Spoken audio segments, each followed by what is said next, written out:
the Pacha, the great King Tamuras, had a son to whom he was more like a brother than a father. His son's name was Jamshid, radiant king. And on the day of his coronation, Ormazd, Lord of creation, placed on his shoulders a mantle of light as bright as the sun, saying these words, "Ey Jamshid, on this day I confer on you Chavarna, the light of glory. It will guide you. It will protect you always, as long as you remember to use its powers to serve others and never yourself." And so from that day forward, Jamshid was bathed in the radiance of Chavarna, his head crowned with a nimbus of light. And with Chavarna, Jamshid taught humanity the arts of civilization. He taught humanity the sciences so that they could understand the world. He taught humanity music and poetry so that they could understand their own hearts. He called each of his subjects to play their own role in his kingdom. To those who serve the kingdom with prayer and worship, he gave the name Katuzian, priests. To those who chose to serve the kingdom by defending it with arms, he gave the name Nisarian, warriors. To those who chose to serve the kingdom, tilling the fields and feeding the people, he gave the name Nasudian, cultivators. And to those who invented and fashioned things that brought ease and comfort to the kingdom, he gave the name Otohoshian, artisans.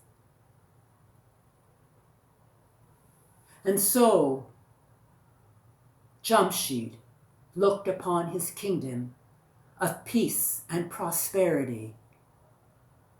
And it was on that day that once again Ormazd appeared to him saying this, "Ey Jamshid, now that all is settled on your kingdom on this earth, you must build another kingdom, a kingdom that is underground, a kingdom that will be the refuge of humanity at the end of your kingdom." "But why must I do so?" protested Jamshid.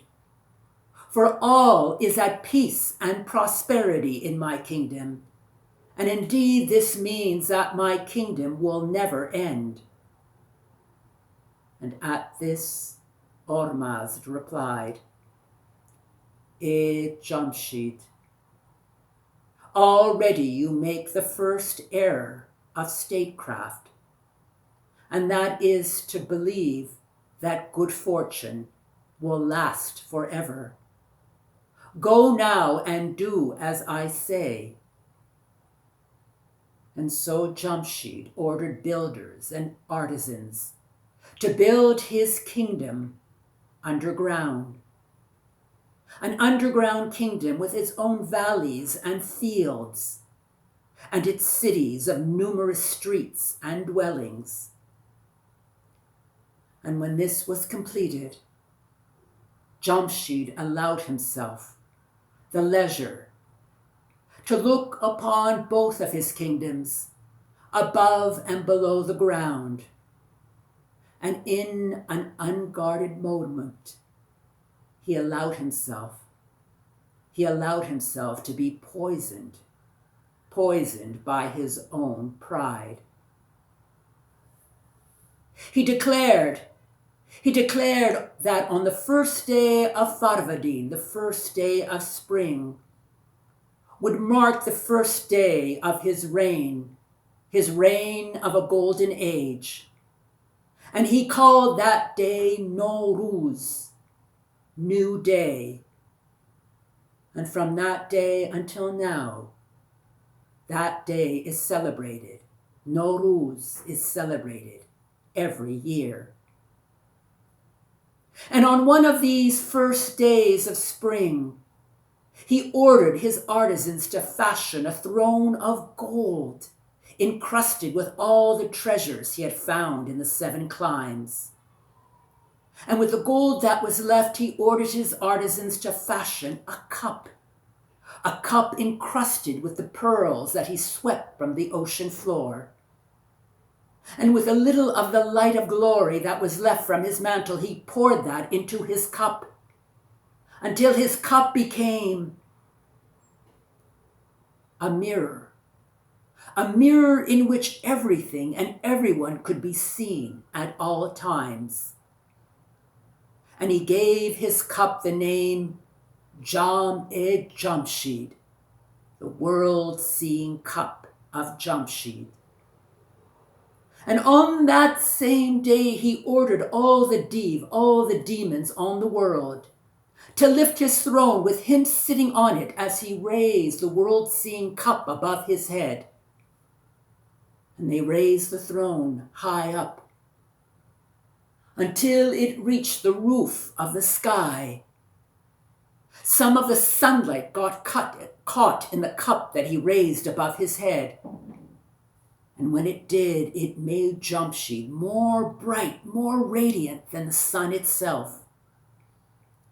And in that moment of brilliance, Jamshid, with a voice that echoed across the world, said this: I am Jamshid, Lord of the world, Lord of creation, and everything and everyone serves me.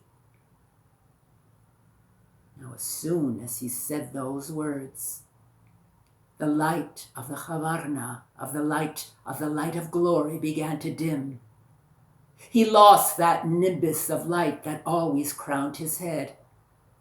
And the demons, all of a sudden, did not have the strength to hold up that throne high up at the roof of the sky. And so they made it fall softly, slowly, to the ground. And when he was back on the ground, he saw his subjects looking at him questioningly, with a pained look, for they could not bear to tell their king that they no longer recognized him. Jamshid wondered what had happened.